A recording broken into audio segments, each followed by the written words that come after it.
Bom, hoje a gente vai começar a falar sobre a, digamos assim, última interação ecológica que está no nosso cronograma, né?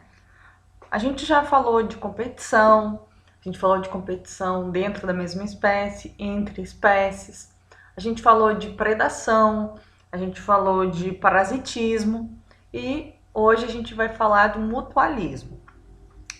Existem só essas interações ecológicas? Não.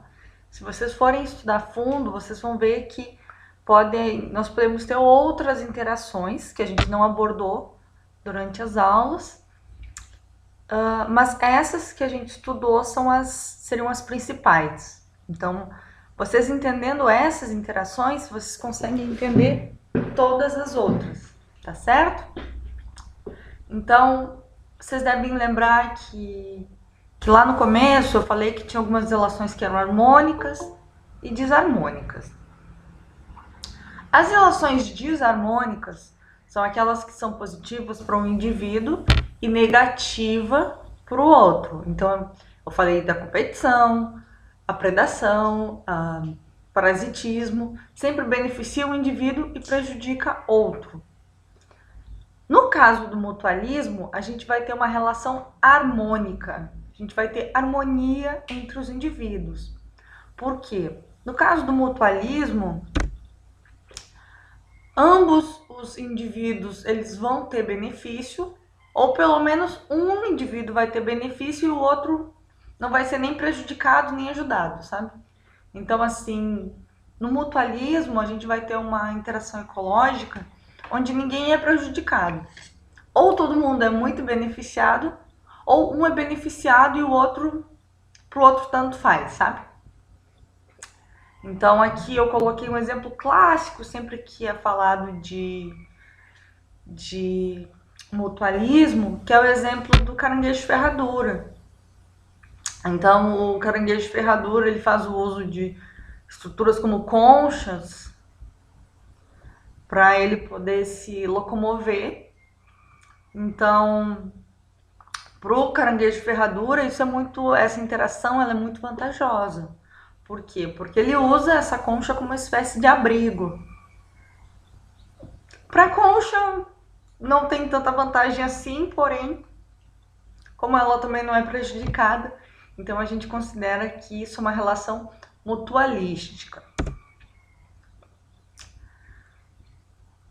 Por mais que eu tenha falado muito sobre as outras interações, uma coisa que eu quero que vocês tenham em mente é que maior parte das espécies, maior parte dos organismos, eles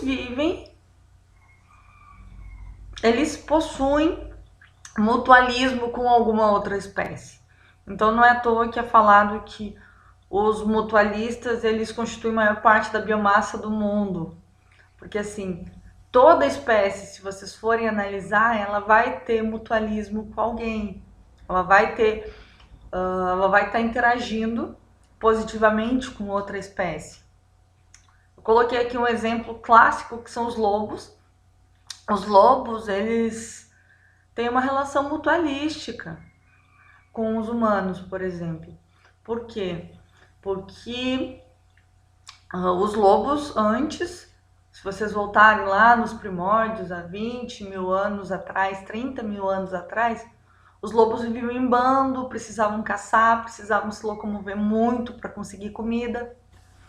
E conforme as civilizações foram se estabelecendo, os lobos começaram a se aproximar dessas civilizações para ganhar comida. E em troca eles começaram a proteger quem dava comida para eles. Então tem até uma série na Netflix sobre a evolução dos cães que é muito legal. Eu recomendo para vocês. Não vou lembrar o tempo agora, mas eu acho que deve ter uma meia hora de duração. E eles detalham toda a evolução dessa relação mutualística entre os lobos e os humanos. E aí chega um ponto que eles começam a falar sobre os cães mais recentes, como que surgiram as diferentes raças. É bem interessante. Mas assim, a mesma coisa aconteceu com com gatos, por exemplo. Gato e humano também tem uma relação mutualística, porque o gato, ele faz companhia para o humano e o humano dá companhia para o gato. Então, ambos se beneficiam dessa relação. A gente pode ter mutualismo entre... Humano vive, embora humanos predem muitas espécies, humanos também podem ter uma relação mutualística com inúmeras espécies. Por exemplo, algumas plantas ornamentais. Os humanos, eles cuidam de algumas plantas, né? Então, tem planta que hoje já não consegue mais viver. Se você soltasse na natureza, ela não ia conseguir se desenvolver. Tem algumas plantas que são muito delicadas, né? Então, nesse caso, a gente também vai ter uma relação mutualística. Algumas espécies de orquídea, por exemplo, que precisam de condições ultra específicas para germinar, a gente vai ter uma relação mutualística da orquídea com o humano. Um outro exemplo clássico de mutualismo que a gente tem na natureza é a dispersão de sementes. Dispersão de sementes é uma grande área de estudo. Eu vou dar uma pincelada relativamente rápida, porque, como eu falei, dispersão de sementes é um mundo, né? Na dispersão de sementes, o que a gente tem? A gente tem um animal que se alimenta de um dado fruto. Esse fruto, quando ele passa pelo estômago do animal, o que acontece? Toda a parte carnosa do fruto, toda a parte que possui os nutrientes, vão ser quebradas e absorvidas, e a semente, ela vai ser descartada. Ao passar pelo trato gastrointestinal, uma semente, ela é como se fosse ativada para germinar, sabe? Porque assim, toda essa passagem pelo trato gastrointestinal, ela é como se... Eu esqueci qual é o termo. É como se ela aumentasse a chance de uma semente ser germinada, sabe? Eu acho que ativar é uma palavra, ele ativa a semente. Então, assim, depois, quando o indivíduo ele defeca em outro local, essa semente ela vai germinar. Tem alguns estudos que mostram que quando uma semente passa pelo trato gastrointestinal de um animal, por exemplo, a probabilidade dela germinar é muito maior do que se alguém simplesmente só colocasse aquela semente lá sem passar pelo trato gastrointestinal do animal. Para esse exemplo que eu estou dando, de passar pelo trato, a gente tem o exemplo clássico do lobo-guará, que é considerado um dispersor de semente muito efetivo. Sempre que ele defeca, como ele é onívoro, né? Então, quando ele defeca, vai ter uma grande probabilidade de germinar. A gente tem aqui em cima, no canto superior direito, a gente tem o morcego. Morcego, ele se alimenta de frutos. A gente tem muitos morcegos que são frugívoros. Então, depois que a semente passa pelo trato gastrointestinal, ele vai defecar. Tem a vantagem que ele pode defecar longe da planta mãe. Então, isso vai diminuir a competição, por exemplo. Isso é muito vantajoso para a planta e para o morcego também. O tambaqui é um outro dispersor de semente. Ele é um frugívoro. E assim, a gente também pode ter casos de dispersão de semente quando um dado animal ele não se alimenta do fruto. Quando ele não... Quer dizer, estou dizendo quando ele não ingere o fruto por inteiro. Às vezes, o simples fato de o animal carregar uma semente para outro lugar já é considerado positivo. No canto inferior esquerdo, eu coloquei um grilo. Grilos, eles têm o hábito de carregar algumas sementes, dispersar sementes para longe das plantas mãe. Formigas também podem atuar como dispersores de semente, porque tem algumas sementes que eles pegam e levam para próximo do formigueiro deles. Então, o simples fato de você afastar uma semente da planta mãe já é considerado uma interação muito vantajosa.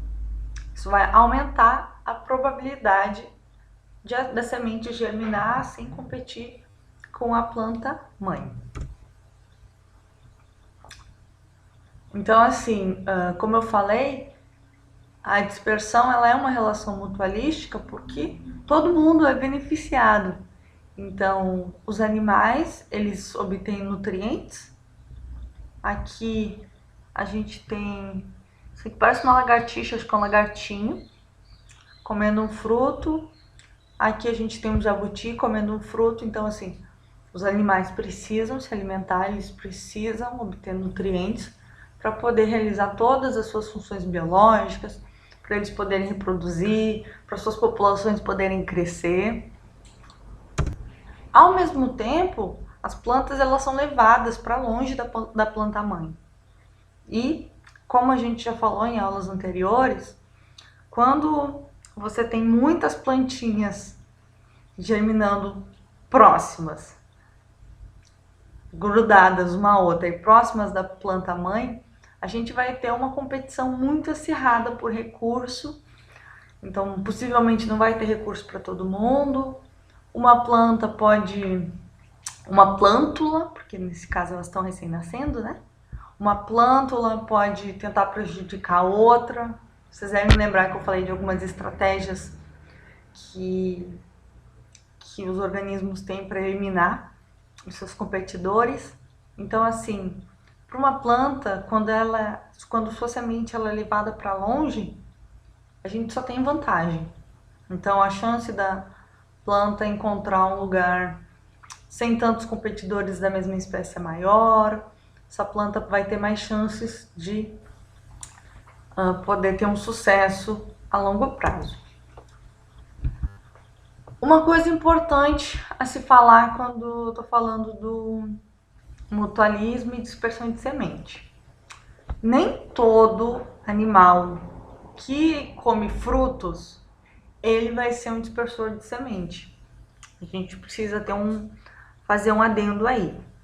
Para a gente poder considerar que a gente está tendo uma dispersão de semente, para ser uma relação positiva, o animal precisa comer apenas a parte, digamos assim, no caso de fruto carnoso, só a carninha do fruto, sabe?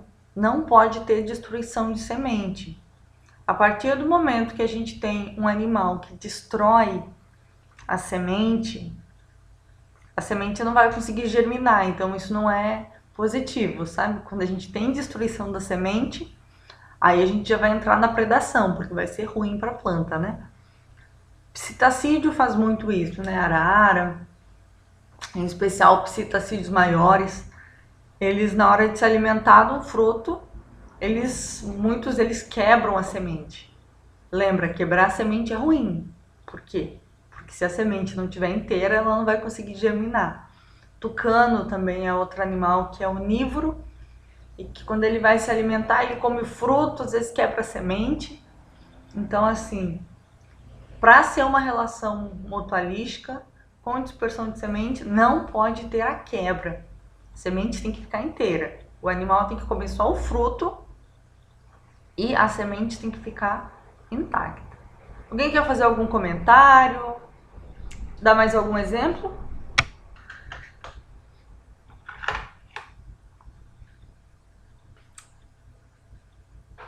Alguém sabe algum exemplo de espécie que realiza dispersão de semente sem ser esses exemplos que eu dei?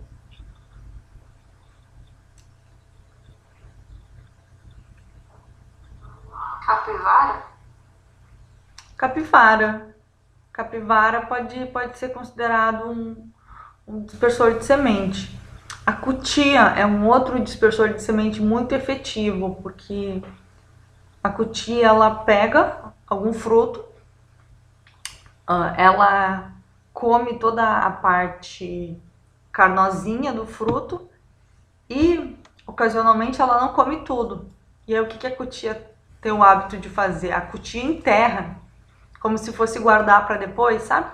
Cachorro faz isso também, né? Cachorro enterra osso. A cutia enterra sementes. Só que o que acontece? Muitas vezes a cutia esquece que ela enterrou o fruto. Então acaba que esse fruto acaba germinando. Então isso é bem interessante, assim. Professora, Oi. em relação a esses dispersores de semente, vai existir alguma classificação entre eles? Tipo, desses que precisam ingerir para poder dispersar e dos que não precisam? Olha, eu não conheço. Se tem alguma classificação assim, eu não conheço. Eu acho que não. Porém, assim, eu não posso afirmar com 100% de certeza porque eu nunca trabalhei especificamente com dispersão de semente. Então, assim, talvez se você olhasse algum livro bem especializado, talvez eles possam até dar o nome. Mas assim, eu não sei, eu não saberia dizer. Entendi, professor. Se você olha no livro, por exemplo, nos livros clássicos de ecologia, tipo Begon, Hickler, Zodum e afins, ninguém faz referências a subdivisões. Mas como eu falei, esses livros eles são bem generalistas, né? Então teria que confirmar para ter 100% de certeza, dar uma olhada na bibliografia específica sobre dispersão de semente para poder ter certeza absoluta. Alguém mais? Bom, se ninguém tem mais nada a adicionar sobre a dispersão de semente, eu vou falar sobre um outro tipo de relação mutualística que é bem interessante, que são os animais detritívoros e decompositores.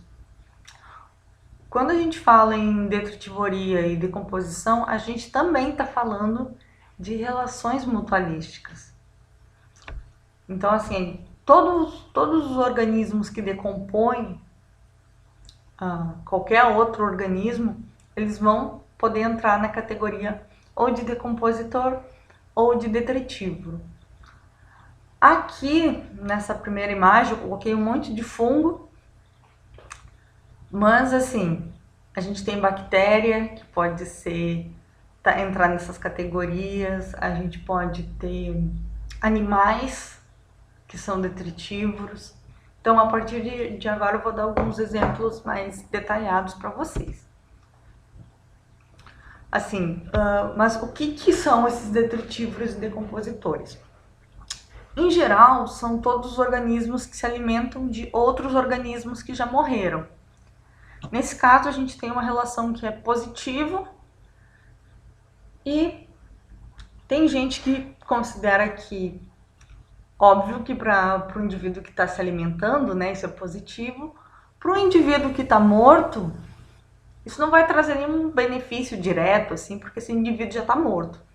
Porém, para o meio onde esse indivíduo está, isso vai ser uma relação positiva, porque eles vão ajudar na degradação, eles vão ajudar na decomposição dessas estruturas. Então, assim, por exemplo, folhas no chão, serrapilheira. Serrapilheiras são folhas que já são consideradas mortas. Aquelas folhas poderiam ficar se acumulando ali para sempre. Mas não acontece, porque indivíduos ou decompositores ou detritívoros, eles começam a processar todo esse material, realizar a decomposição. Então, isso pode ser positivo para o meio, né? Porque não vai ficar um indivíduo morto ali para sempre.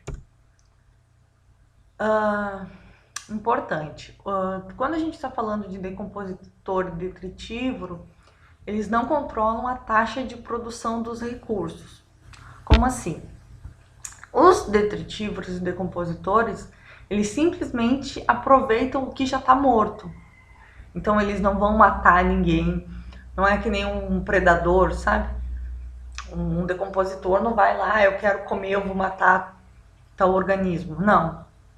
Eu dei aqui antes o exemplo da serrapilheira. A serrapilheira, conjunto de folhas, já está no chão. Os organismos eles só precisam decompor. Então, detritívoros e decompositores eles não têm nenhum controle sobre quantos indivíduos vão aparecer para eles decomporem. Eles simplesmente vão decompondo mas sem ter uma noção de quantos organismos eles vão poder decompor naquele dia.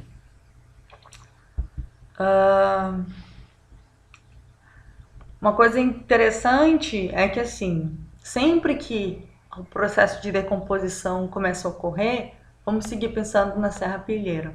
O que vai acontecer? Esses decompositores, esses detritívoros, eles vão começar a liberar nutrientes para o ambiente. Por quê? Vamos pensar numa folha. Conforme uma folha vai sendo decomposta, ela vai sendo quebrada em partes menores e esses nutrientes vão começar a ser liberados, por exemplo, no solo. Então, a gente vai ter diferentes decompositores que vão atuar em diferentes momentos até quebrar uma folha, por exemplo, em macromoléculas.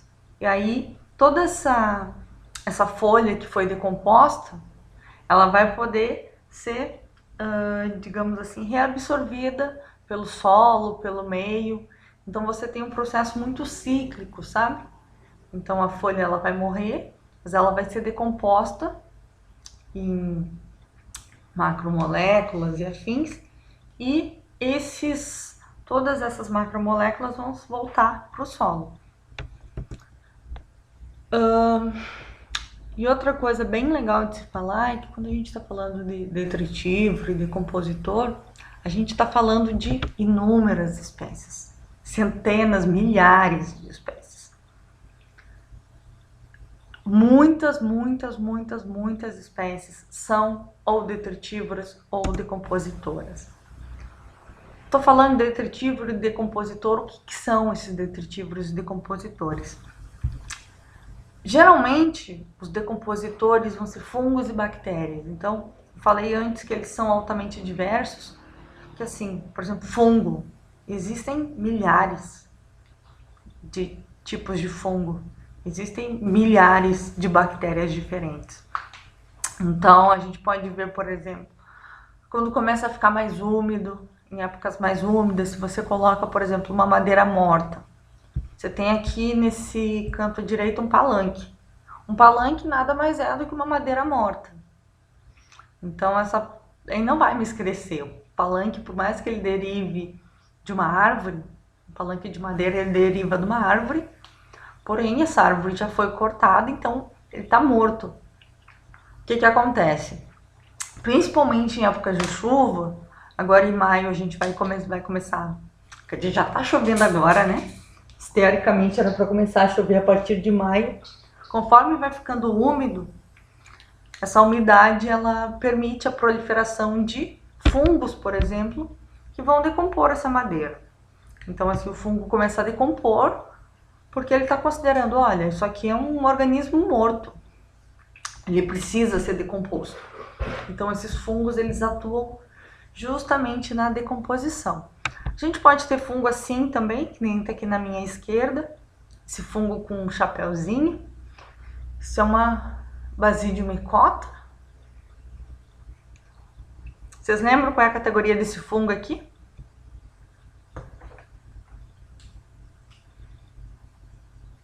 Eu acho que é uma Basidium micota.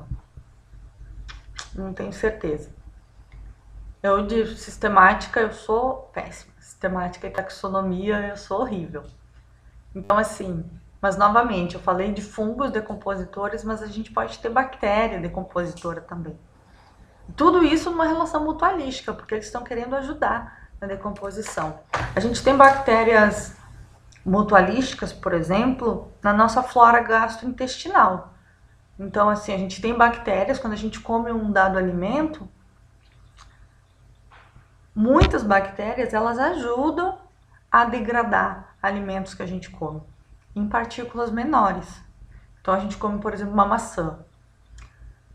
Vão ter bactérias que vão ajudar a degradar a quebrar essa maçã em pequenas moléculas, a fim da gente poder obter, por exemplo, a glicose, e a glicose que vai ser usada lá em processos como respiração celular e afins, né, para obtenção de energia. Isso é uma relação mutualística, porque no caso da maçã, quando a bactéria está quebrando essa maçã no nosso organismo, a bactéria está se alimentando e está ajudando o nosso organismo a obter moléculas menores como a glicose. Então, assim, sempre que eu falar em decompositores, eu vou estar falando desses organismos como fungos e bactérias, tá bom? Aqui eu coloquei alguns outros exemplos. É bem comum a gente ir no mercado e de vez em quando encontrar laranja bem mofada já no mercado, ou vocês compram uma laranja, esquecem essa laranja na geladeira, um mês depois ela vai estar com uma colônia de hifas. Aqui à minha esquerda a gente tem uma colônia de hifas. E essas colônias, elas são indicadores de quê? Essa laranja ela já tá ruim, ela já tá velha, então ela começa a decompor. Muitas vezes por mais que isso pode parecer ruim para algumas pessoas, o fungo acha que tá considerando, tá fazendo uma coisa boa, porque ele tá decompondo um organismo que já não tá mais tão bom.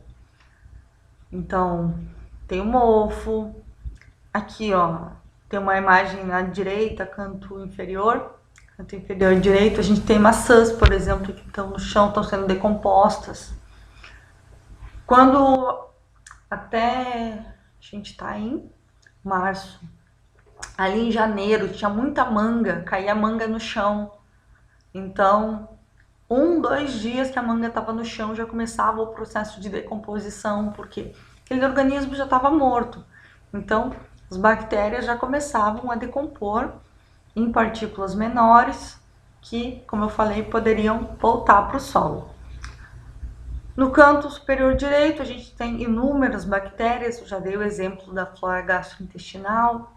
No caso de ruminantes, a gente vai ter também bactérias específicas responsáveis por quebrar celulose, a celulose que a gente tem, que é a celulose que é encontrada em pasto, por exemplo. Então, é necessário a presença de algumas bactérias específicas para poder quebrar a celulose, porque o organismo mesmo aí não consegue quebrar. Bom, tudo isso que eu falei foi sobre decompositores. Então, geralmente, lembra, decompositor ou é fungo ou é bactéria. Os detritívoros são os animais. Sempre que eu falar em detritívoro, eu vou estar falando em animais que decompõem a matéria orgânica morta. Então, assim, um exemplo clássico que a gente tem são os urubus.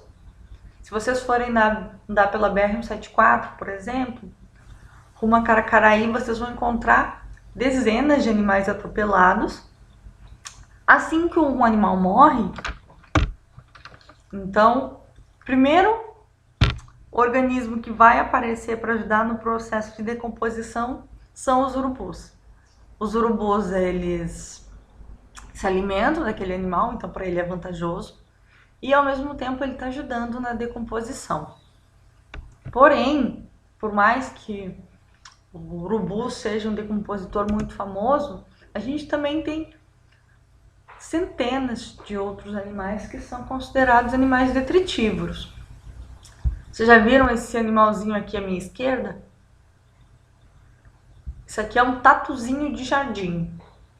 Tatuzinho de jardim é um pequeno crustáceo que ele ajuda na decomposição de alguns organismos que estão em decomposição no solo.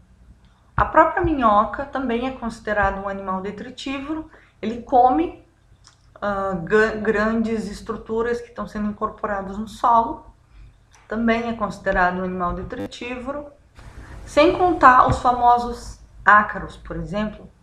No solo, se vocês derem uma olhada, se vocês tivessem a capacidade de pegar um pedacinho, um punhado de terra e olhar com uma lupa, vocês iam ver que no solo a gente vai ter dezenas, centenas de organismos como ácaros.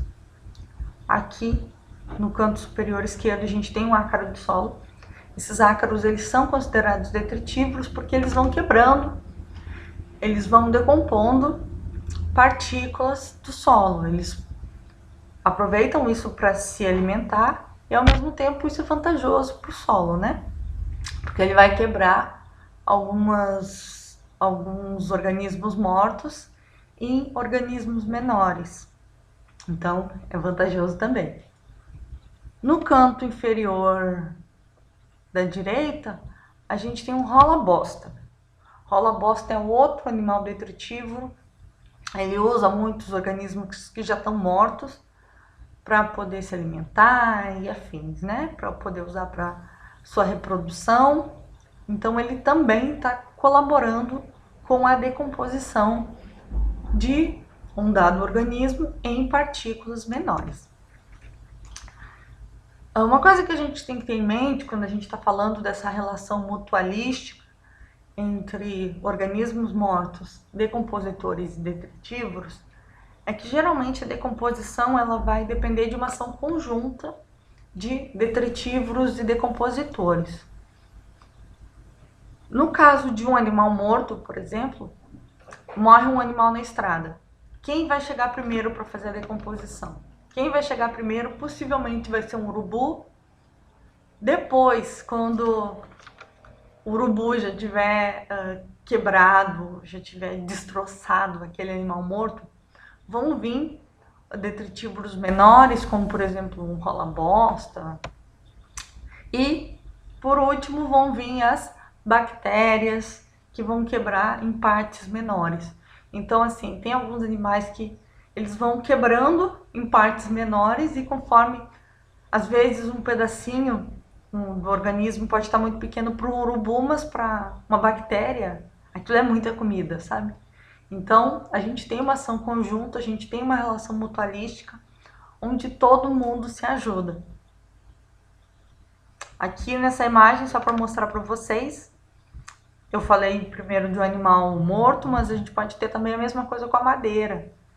Então, tem uma madeira lá que tá velha, vai vir primeiro as orelhas de pau, fungo orelha de pau, vai começar a decompor aquela madeira em partículas menores, vai chegar um ponto que essas partículas de madeira morta vão estar muito pequenas para a orelha de pau poder realizar a decomposição. No entanto, pode chegar e ter outros fungos podem se aproveitar dessa situação. Quando tiver muito pequeno para outros fungos, a gente pode ter bactéria. Então, é uma cadeia que a gente tem até decompor todos os organismos mortos. Alguma dúvida? Alguém quer fazer algum comentário, adicionar falar mais alguma coisa sobre decompositores e detritívoros? Vocês já tinham prestado atenção nessa interação?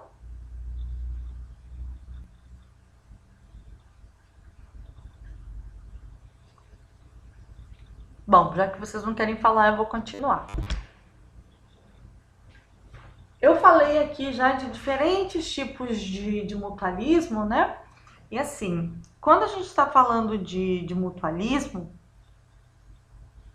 a nossa colega tinha perguntado primeiro se a gente tinha subdivisão dentro da dispersão de semente. Eu falei que não, provavelmente não. Porém, quando a gente está falando de mutualismo, aí sim a gente pode ter subdivisões. Por quê?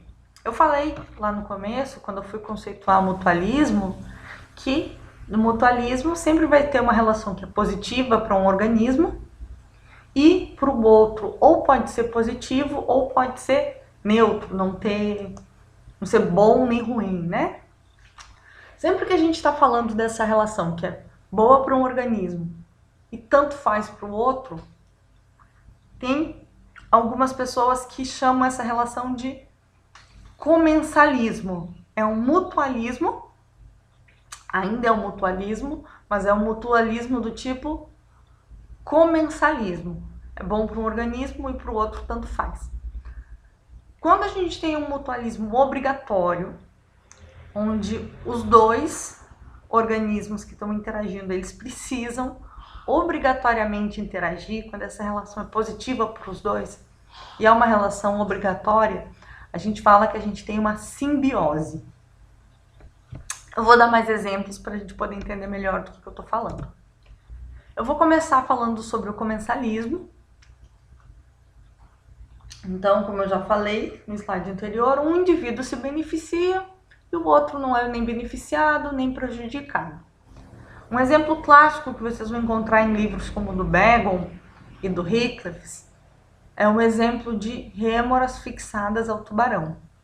Rêmoras são peixes pequenos, e esses peixes eles têm muita chance de ser predados, né? Então, uma forma que eles descobriram de se defender é eles se fixam ao tubarão, eles ficam bem pertinho da barriga do tubarão, por exemplo. O tubarão não come eles, às vezes o tubarão nem vê que ele tá lá.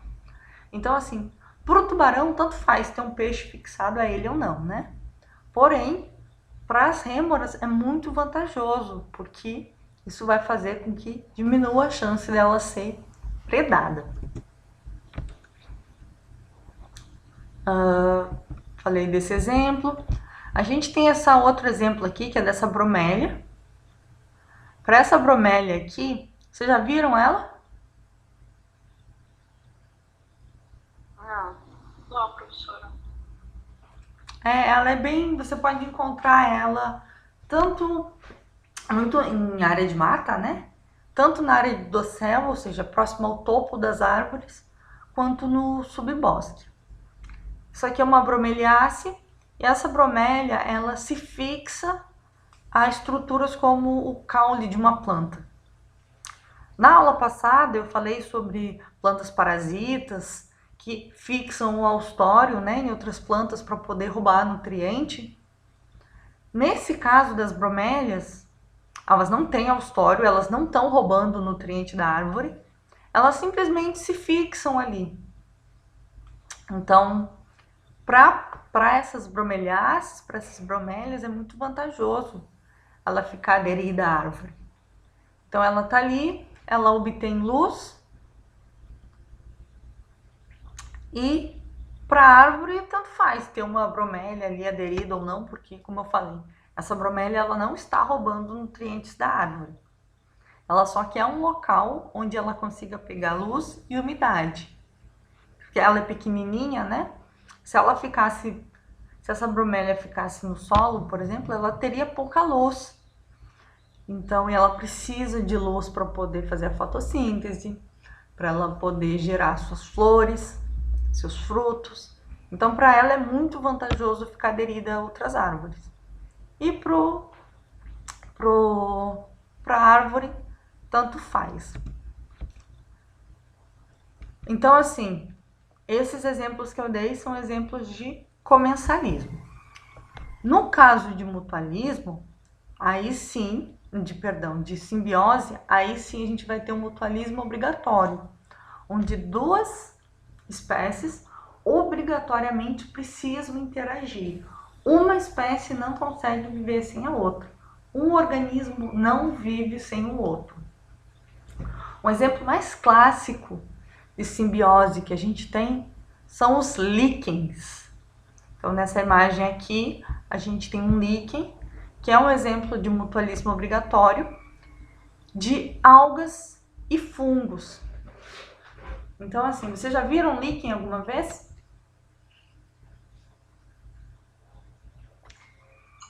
Já sim, professora. Se vocês repararem nos líquens, os líquens eles são, em geral, compostos por duas partes. Uma das partes, pode ser mais cinza, que é a parte que está, por exemplo, aderida à planta. Então, assim, essa partezinha cinza, ela é o fungo. Aqui, ó, nesse slide anterior, tá em essa parte amarela aqui, no caso, né? Então, aqui a gente tem o fungo, aqui a gente tem fungo. Porém, Gente, o fungo não tem a capacidade de se alimentar sozinho. O fungo, ele precisa de outro organismo para poder se alimentar. Ele não gera seus próprios nutrientes. Ele não tem essa capacidade. Ele não é fotossintetizante, ele não consegue consumir recursos por conta própria. Tanto é que eu falei antes que tem fungo que acaba decompondo madeira, enfim, decompondo outros organismos para poder obter seus nutrientes. Então, assim, ele não consegue se alimentar sozinho. No caso do líquen, o líquen ele não está se alimentando de uma árvore. Então, assim, sempre que vocês verem um líquen, não é para vocês pensarem, ah, coitada da árvore, está sendo prejudicada. A árvore, para a árvore, tanto faz se tem um líquen ali ou não, porque o líquen não está decompondo a árvore. O fungo, ele não obtém um recurso decompondo a árvore. A obtenção de recurso vem justamente das algas que estão associadas a esse fungo. A gente pode ter as algas podem ter diferentes formas. Muitas vezes são copinhos. Vocês estão vendo nessa imagem aqui à direita? A gente tem um monte de copinho. Esses copinhos aqui são as algas. Então, essas algas, elas ficam associadas aos fungos, formando o que a gente chama de líquen. E aí sim, essas algas que vão conseguir todos os nutrientes, vão conseguir todos os alimentos que vão permitir que o líquen sobreviva. Nesse caso, a gente tem uma simbiose, é uma relação obrigatória. Se a gente tivesse só um fungo, esse fungo não conseguiria sobreviver, porque ele não consegue fazer fotossíntese nem nada disso. Ele precisa da alga obrigatoriamente para poder sobreviver. Um outro exemplo bem clássico de simbiose é entre alguns fungos e entre formigas. Por quê? As formigas, elas precisam, dentro do formigueiro, se vocês abrissem um formigueiro e tivessem a capacidade de analisar, vocês iam ver que lá dentro do formigueiro a gente tem um fungo. Da onde que saiu aquele fungo? O que acontece? As formigas, vocês já devem ter reparado que elas pegam folhas, galhos, às vezes pedaços de grama, pedaços de planta. Por que as formigas elas estão pegando essas partículas? É para elas se alimentarem disso? Não. Essas formigas levam todas essas estruturas para dentro do formigueiro a fim de alimentarem um fungo. E o fungo, em troca, ele vai produzindo algumas secreções conforme ele vai crescendo. Ele produz alguns materiais secundários e esses materiais secundários sim servem para alimentar as formigas. Então a gente tem uma relação simbiótica aí. As formigas alimentam os fungos a fim de poder obter alimento para elas e, ao mesmo tempo, as formigas elas estão levando galhos e folhas que os fungos eles podem ir decompondo e então vai ser o que vai nutrir o fungo. Alguma dúvida? Não, professora. Deixa eu só comentar sobre o comensalismo. Uhum. A senhora falou. Tem outro exemplo bastante conhecido também, que a gente vê nas ruas, nas florestas. É porque eu já estudei com taxonomia de briófitas, né? Então eu estudo um pouco sobre isso. E às vezes passa despercebido, né? Os musgos, as briófitas. Sim, verdade. Então é um exemplo bastante perceptível, né? Bastante comum assim, pra gente. E a gente passa despercebido muitas vezes. Porque ali o tronco da árvore está ali, né? Com aqueles sulcos, aquelas fendas no tronco. Então, com a ação do vento, né, os nutrientes que tá ali no chão vão se acumulando ali no suco Exatamente. Aí os propágulos e os esporos dos musguinhos, né, vão germinar justamente ali. Uhum. Aí então eles vão obter o nutriente ali, que estava ali acumulado no tronco, água da chuva, né? Então é um exemplo também bastante legal, que muitas vezes passa despercebido pela gente. É um ótimo exemplo, na verdade. Foi um ótimo exemplo dos musgos.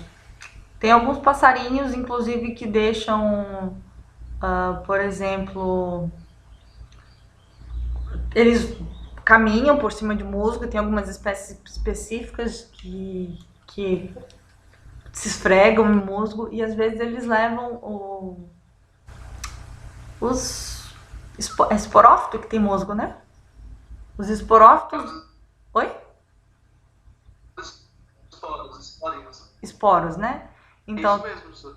tem alguns pássaros que eles pássaros bem pequenininhos, que eles andam e se mexem por cima dos musgos e aí eles levam os esporos para longe. Então, eles atuam na dispersão, também, digamos assim, não é dispersão de semente, porque o musgo não tem semente, mas é a dispersão de esporos que permitem que os musgos acabem germinando em outros locais, longe do musgo mãe. É muito bom isso, porque contribui para a diversidade, né? Tanto desses. A Exatamente. gente percebe essa. Dá para fazer essa associação, tanto da dispersão de sementes para os animais, tanto da dispersão de musgos, né? Sim. Através dos esporos. Alguém quer mais algum outro exemplo? Alguém quer dar outro exemplo? Falar sobre. Não precisa ser só sobre simbiose, pode ser sobre o comensalismo, como o Joseph falou. Bom, se vocês não derem exemplo agora, eu vou pedir para vocês darem exemplo no exercício que vocês vão ter que me entregar. O exercício de hoje é bem simples, é mais simples que os anteriores. Eu só quero que vocês expliquem o que são cada um dos tipos de interação que eu falei na aula de hoje, né? Então é para falar o que é mutualismo, o que é comensalismo, o que é simbiose, o que é decomposição, quem são os decompositores, o que é detritivoria. E eu quero que vocês deem exemplos, lembrando, preferencialmente exemplos de espécies amazônicas, tá certo? Bom, ainda falando do exercício, agora já me encaminhando para esse exercício, ele tá na nossa sala de aula virtual, então, assim como nos casos anteriores, vocês têm até amanhã para me entregar. Bom, falando agora da disciplina como um todo, eu espero que vocês tenham gostado da disciplina. Em relação aos exercícios anteriores, eu sei que eu posso às vezes ter me puxado um pouquinho, mas só para vocês saberem, todas as questões que eu apresentei para vocês anteriormente foram questões aplicadas em seleção de mestrado em ecologia. Então, teve seleção de mestrado, teve pergunta que foi cobrada na Federal de Goiás, Federal de Minas Gerais, Federal do Acre. Então, assim, caso vocês viessem a fazer uma seleção de mestrado em ecologia, vocês possivelmente poderiam se deparar com questões como as que eu fiz para vocês. Como vocês já estão no final do curso, eu achei que isso seria cabível, sabe? Começar a apresentar questões de mestrado mesmo para vocês. E para vocês verem como vocês, se tivessem interesse, né? Vocês seriam capazes de passar em seleções de mestrado em ecologia. Que mais? Em relação às notas de vocês, eu ainda não corrigi a atividade de terça-feira, mas eu acho que até sábado eu fecho todas as notas, vou postar na sala de aula virtual e aí eu vou postar no Cigar para vocês. Que mais? Bom, como eu falei, a partir da semana que vem, quem vai assumir a disciplina vai ser o professor Carlos. Porém, se alguém tiver qualquer dúvida, quiser conversar sobre toda a parte de comunidades, quiser conversar comigo, fique à vontade.